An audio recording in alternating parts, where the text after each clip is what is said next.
Welcome to 2819. This is the show where we hope to inspire you to go and make disciples of all nations. I'm Sandra Dimas. And I'm Krista Bontrager, and this is the television outreach of Reasons to Believe, a viewer-supported ministry where science and faith converge. And we want to encourage you to really just step out in courage to have those conversations about your faith with confidence and compassion. And as you're watching the show today, we also want to invite you to get connected with us on social media. Yep, we're at 2819 on Facebook, Twitter, and Instagram. Let us hear from you. Now we're going to kick things off here with a quick rundown of what we are going to do on today's show. Yep, in our give and take, we're going to have our scholar team addressing a question that we're often asked here at RTB.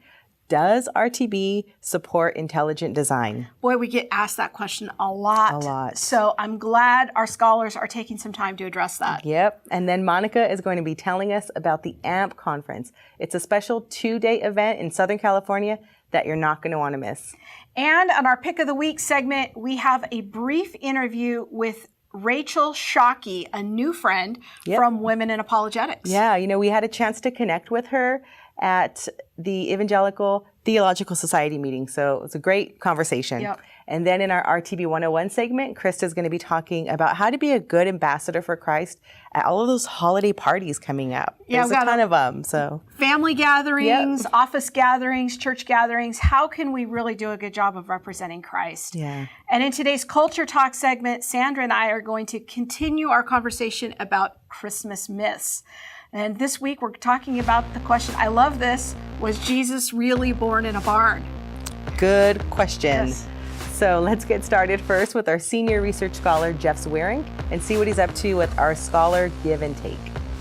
Hello, Jeff Swearing here, and welcome to Give and Take. This is where we look at scientific issues to help equip you to be confident to go share the gospel with those you know. And today, we are looking at an important topic, intelligent design, and what does RTB think about it?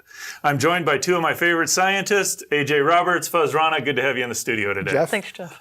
So I remember when I first started interacting and hearing about Reasons to Believe, it kind of came across as though Reasons to Believe is about changing the way science is done so that God is acknowledged. Is that what RTB is about? No, not at all. I mean, we are interested in scientific evidence for God's existence and the reliability of Scripture. But the reason why we're interested in that is not to change science, but to change people's hearts. We're looking at using that information to build a bridge to the gospel. So everything we do at Reasons to Believe is centered around evangelism. So with that focus on evangelism, it would seem like intelligent design, that's a good thing. We ought to be using that. Is RTB in favor of that? Yes or no? Well, I think that as we look at the science definitely points to a mind, the mind of a designer or an engineer or some entity that's incredibly brilliant that has orchestrated and finely tuned life on planet Earth. It's interesting you say that because I see that in the physics and astronomy realm too. I mean, just the way the laws of physics are put together, it really does look like there's an intentionality behind it. So does RTB support intelligent design? Well, I think we do. I think we support this idea that as we look at nature more and more closely with greater scientific scrutiny, that the more we learn, we're going to see the Creator revealed, right? And we believe that confidently because that's what the Scripture points to. But the pushback is not against intelligent design per se, but against the political movement that's adopted the language intelligent design movement to accomplish something in the educational system that we're not on that same agenda. So there's a difference between intelligent design, if you will, fine-tuning the evidence of mind, and the movement, which is what? Well, as AJ alluded to, it's largely looking to reform science in such a way that intelligent design is incorporated into the construct of science. Now, we wouldn't be opposed to that kind of a transformation, but it's not what our focus or our agenda is. Instead, we would rather use intelligent design as a way to, again, try to help people see evidence for a creator in nature and go one step further and try to point out to people that creator is the God of the Bible. Well, and I, in all honesty, just listening to you, I could see here where scientists, when you talk about trying to change the way science is done, you're going to get resistance to that. And if our primary goal is evangelism, I could see where there'd be some hesitancy to use that. Is that what I hear you saying here? Well, I mean, the intelligent design movement is doing everything they can to try to disconnect what they're doing from evangelism, because they're arguing that what they're doing is strictly a secular enterprise.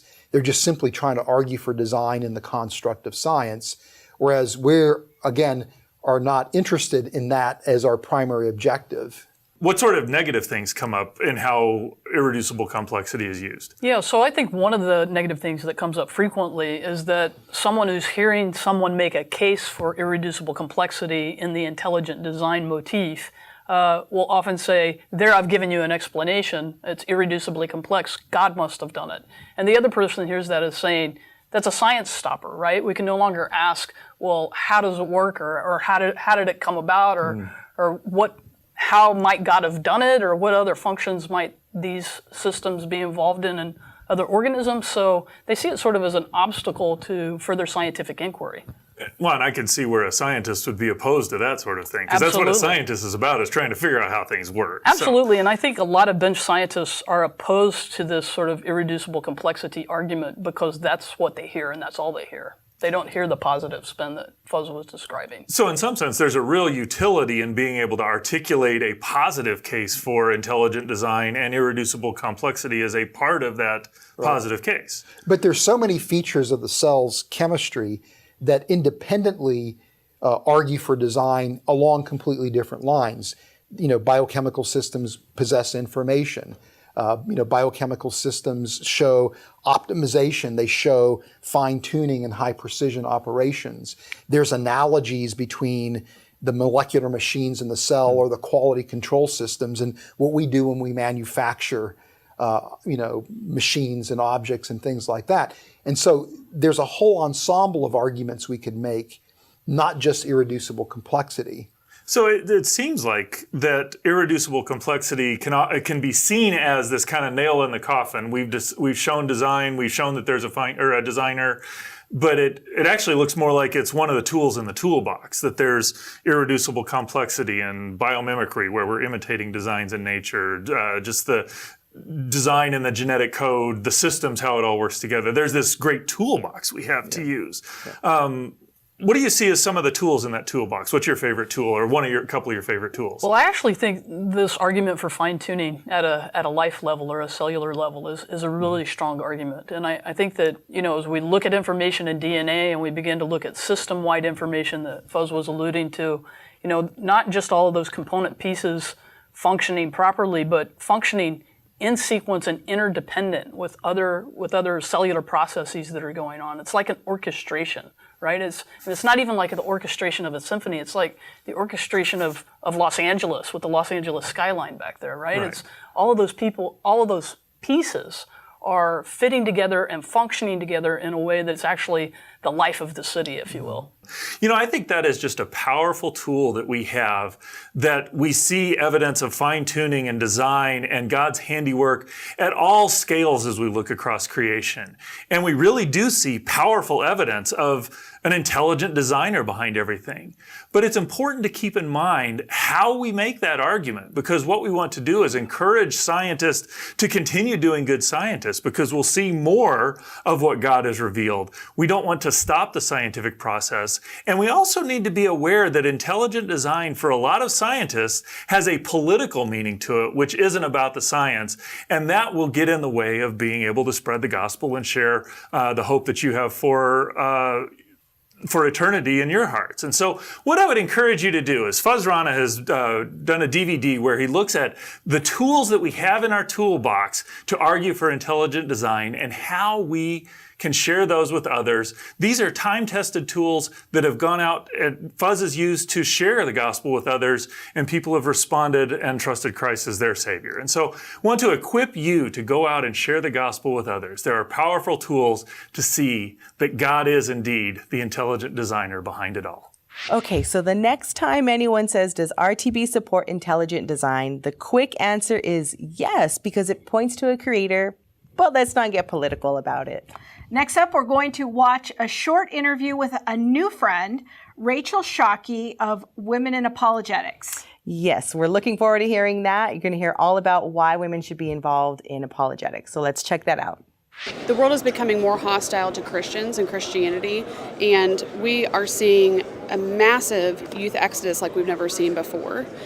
So women who, let's say their moms or their aunts or grandmothers, they have kids in their life that are asking these questions. They may not be asking them, but they're going to be asking someone, and we may not like the answers that they're being given. So we need to be educating ourselves to have a more evidential faith so we can answer the objections that skeptics are bringing up and the doubts that Christians are bringing up. Our youth, they're going off to college. They're not inoculated in the Christian faith before they go off. They're not being prepared for the objections that they're going to face. So women have quite a role in equipping our youth before they go off to college and as they're engaging with people of different worldviews in high school even. So I think women need to realize that they may not have the questions themselves, but there are others who do. We have lots of resources for women, on Women Apologetics website to connect you to all kinds of different resources produced by men and women. They're all great. And so take advantage of those. Educate yourself so that you can be prepared to answer the questions that your kids, your nieces and nephews, your grandkids are asking, or maybe you're involved in youth at your church. Women can help in the youth, like let's just say at a youth group. Usually the youth director or youth pastor is focused on the activities and giving a lesson and maybe helping lead worship. But having a one-on-one mentorship with a child is important because then you can get down to the nitty-gritty. You can get down to what are those doubts that are basically causing you to doubt that you are saved or to doubt that Christianity is true. Women have such a way of being gentle about it as well, and living into 1 Peter 3:15, which says that we're always should be prepared to give a defense of the Christian faith, but what's the second part? To do it with gentleness and respect. And women have a way of doing that with gentleness and looking at not just the question, but the questioner, and where is that question coming from? Is it stemming from something like, I don't understand why God has allowed this to happen in my life. If he's a good God, why would he allow this evil? And then there's all these, intellectual questions that are coming on top. So women have a unique way of being able to address those. And if you would like to find out more information about our friends at Women in Apologetics, I would encourage you to check out their website at womeninapologetics.com. And while you're there, be sure to check out the information about their upcoming inaugural national conference. It's going to be held at Biola University in January of 2018. So if you live in the area or maybe you want to make the trip out here, be sure to look at what they're doing. They're doing some exciting work there with apologetics and encouraging women in apologetics. And now it's time for RTB 101, and this is the segment where we talk about practical questions to help equip you to share your faith with your friends and family more effectively. And I'm here with my friend and colleague, RTB's staff theologian and philosopher, Kenneth Samples. Hello there. And it is that time of the year where we find ourselves in a lot of conversations at holiday parties, office parties, family parties, and yet we always want to be mindful and intentional about how we're representing Christ when we're there, because people often know that we're a Christian if they know that we go to church or we name the name of Christ. So we want to be good ambassadors while we're there. So let's talk a little bit about some do's and don'ts.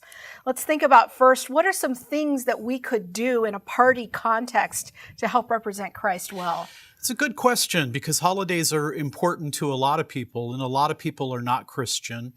One of the things I think about, Krista, is the message of Christianity. The coming of Jesus is about his love for us. It's about hope. It's about peace. So I try to convey those kind of values, that the celebration of Christmas is really about God's love for us and the gift of his Son. So maybe one way we could do that is, as we're in conversation, kind of bringing that peace in our demeanor and in our way of being with them. One thing I like to do is just try to ask people questions. You often only talk to these people at parties maybe once a year or twice a year. So you can invite them into that conversation of how are things, how's your life? And talk about the peace of Christ. Maybe there'll be some opening there for that. That's right. And when we ask questions, when we find out where people are at, sometimes that'll give us an opportunity maybe to discuss the person of Jesus and what he's done for us. It's always good to ask questions. You might not want to get into a deep debate and involvement. And I try to distinguish between being very respectful and gracious toward people, but being critical of ideas. I'm not critical of people, but ideas we can go back and forward. But I think it's a time to maybe be a little bolder. I'm somewhat of an introvert, but I try to pray and ask the Lord, hey, who do you want me to talk to today? And sometimes he does great things. That's a great point, because I find that when I take a few minutes before I go into that setting, because I'm also more of an introvert, and asking the Lord, like, hey, Lord, I want to partner with you in what you're doing. Help me take a risk today to step into something. Because sometimes as an introvert, I just want to opt out of all parties. What am I even doing here? I share that sentiment from time to time, but you know what? I will often look for people who maybe are a little quiet, maybe people that I can come up and introduce myself to. And so I try to be empathetic and sensitive. But it is a great opportunity to, because this is a time in which people celebrate. It's great to be able to talk about what we think that celebration is all about. That's great. Well, maybe what are some things we might not want to do, some things to avoid, some common pitfalls? Yeah, I really think that when you're at work, you need to work. A work ethic is a really powerful witness. It's easy maybe to drink too much and things like that. I think you want to be careful about the kind of party atmosphere in that context. And as I alluded to earlier, I don't know that you want to get into a knockdown debate. You could always say to someone, hey, would you like to meet later for coffee? And we could kind of talk about these kinds of things. And I like the term you used, ambassador. How am I representing Jesus Christ? And how can I make God's message more gracious? And so those are some things I think about. That's such a great point, because if you haven't had a strong work ethic the whole year, and then you show up at the Christmas party and you're trying to witness to people, that doesn't always go over too well. It's in the day-to-day grind is where our character really shows up. People want to know, why do you work hard? Where does that work ethic come? Where does the fire in the belly come from? And so I often tell people, work hard. That's a great way of somebody wanting to know, why are you so driven and dedicated? That's a witness in and of itself. That's right. Yeah.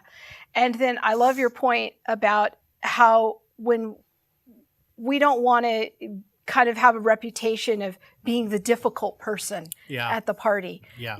Sometimes in our zeal to witness for Christ, we can show up a little bit difficult and want to get people in a debate. I love your idea of, hey, if you're interested in continuing this conversation, let's go out for coffee, next week or something like that. That's right. I mean, it is a time of celebration. It's a time of seeing people you don't often see, but that can always lead to opportunities to have good discussions. All right, Ken. Well, thanks for joining us. And if you'd like to check out some more of Ken's reflections on a wide variety of topics, I want to encourage you to subscribe to his blog, reflectionsbyken.wordpress.com, and also check him out on social media. He does respond to his own social media pages, and you can interact with him there. Ken Samples, everyone, thanks for joining me. And now we're going to go over to Monica and see what shenanigans she is up to. Hey everyone, I'm Monica Jones, and today we are talking about the AMP conference with RTB's Outreach Project Coordinator, Tiffany King. So some of you may be saying, AMP, what is AMP? Take it away, Tiffany. What is the AMP conference? Well, AMP is RTV's annual 2-day apologetics conference that features 10 speakers, all experts in their various fields. And our goal this year is really to build confidence. We want each attendee that goes to AMP to really just walk away with less fear and feeling better equipped to kind of share their faith with those around them. So tell me, why should I go to the AMP conference? Who is the audience that you're targeting for this conference? Well, I think AMP is a great conference for those that have a lot of questions about the Christian faith. It's also important for the seasoned believer who doesn't know how to address those hard-hitting questions. I mean, the Christian faith is constantly being challenged, and even more so today. We have skeptics that have questions regarding the LGBTQ community, science, faith-related issues, and even the most basic question of how can the Bible be true? The great thing about AMP is that each of our speakers are experts in their various fields, and they won't just give you the answer, but they'll teach you how to address these questions in a Christ-like manner. So is there anything new to this year's conference that maybe you haven't done in the past that you're trying? There are 2 opportunities that attendees can add on to their conference tickets. We are still having our pre-AMP VIP experience on the Friday of the conference, where attendees get to enjoy dinner with the speakers and also receive other perks such as reserved seating for the conference on both days. Also, this year after AMP, RTB will host an event at their headquarters called Continue the Conversation. And really, it's just a great place for you to connect with fellow AMP attendees and discuss what you learned over the weekend. And you'll also get to find out what RTB is all about. All right, so I'm in. I want to come to this conference. What do I have to do? So all you have to do is go to ampconference.com and register. And be sure to register now because seating is limited. All right. I really hope you guys take advantage of this amazing conference. It is just a beautiful thing that RTB puts on every year. Thank you for watching. Go register. Welcome to Culture Talk. I am excited because we have our host and also a theologian, Krista Bontrager, joining us today. You know what, Krista? It's officially December. It is. Which means we can blast Christmas carols to our heart's content. No judgment. Okay. So I'm excited. Actually, what's your favorite Christmas carol? Probably I Heard the Bells on Christmas Day, and I'm partial to the Virgin by Johnny Cash. Of course. He's your guy, That's right? I love Oh Holy Night because I just love the idea of a weary world rejoicing at Christ's birth. So That's probably my second favorite, actually. yeah, it's definitely up there. And, another Christmas carol is Away in a Manger. So it kind of brings us to the question we're going to talk about today is when we sing these songs, we can sort of question the theology behind it. And one of them was Jesus born in a manger. Yeah. So. I think actually music is just such a powerful way of learning theology. And you're bringing up that very important point because that's really the first way we learn the Bible. Oftentimes in that song, Away in a Manger, I learned as a very small child. And we think about Jesus being born in a manger. Was he born in a barn? Now, my mother used to tell me, Krista, you're not born in a barn, close the door.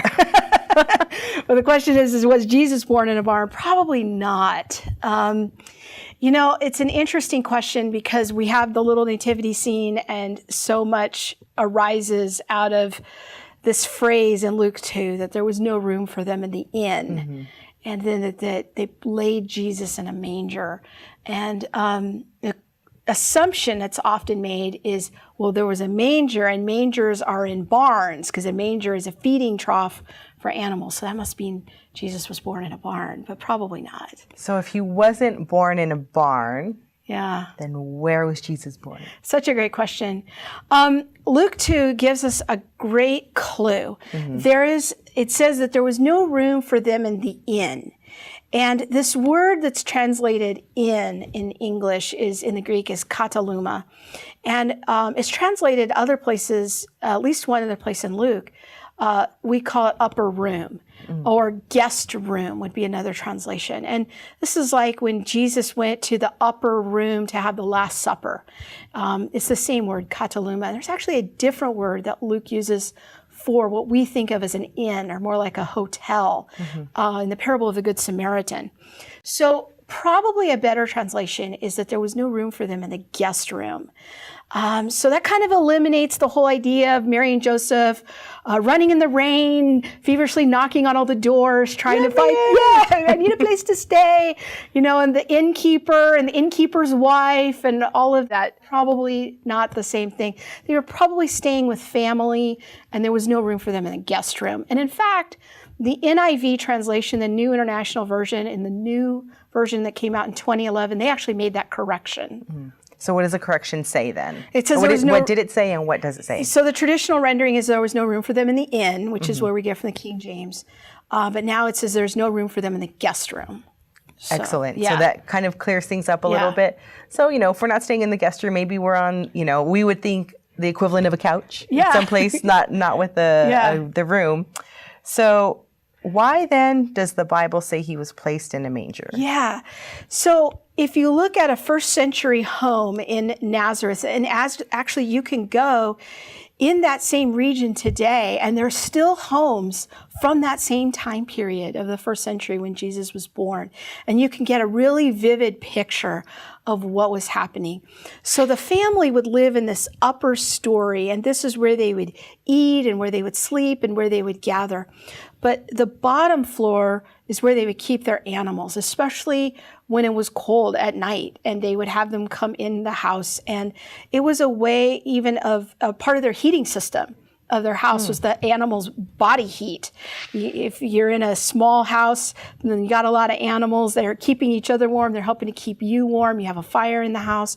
So probably what happened is, for the sake of privacy, most scholars think that Mary and Joseph were staying in that animal area, and that the feeding trough was there. And they made a nice little cradle. I remember once when my daughter was really young, we were staying at a hotel, and we put her in a drawer so she wouldn't roll around. We took the drawer out at the hotel, and it's kind of like that. It was just sort of a makeshift little crib while they were in a guest situation. Very good. Well, thank you so much for that, Krista. I think that helps change maybe how we might think about these songs, but it's good to still sing them and ponder Sure. Just the truth behind the fact that Christ was born, and that because of that, we then get to the resurrection. That's right, which is really where all this road is going, is Yeah. getting us to the resurrection. Yeah, thank you so much for that. Well, if you want more on this topic, visit us at reasons.org and keyword search Christmas myths. Thanks for joining us this week on 2819. We really hope that we've encouraged you to just step out in confidence to share your faith with compassion, and just trust that the Holy Spirit's going to step in there. Yeah. And we know that it can be intimidating sometimes to share your faith, especially with the people that are closest to us, our friends and our family at this holiday season. But we really hope that we've inspired you to maybe take a new kind of a risk, and that this show will help you think about more intentionally about the people that God has placed in your life. So until next time, check us out on the web at reasons.org. We have a ton of great material on there. And then also check us out on social media. We're at 2819 Show. Yeah, we're on Facebook, Twitter, and Instagram. We'll see you next week. Bye-bye.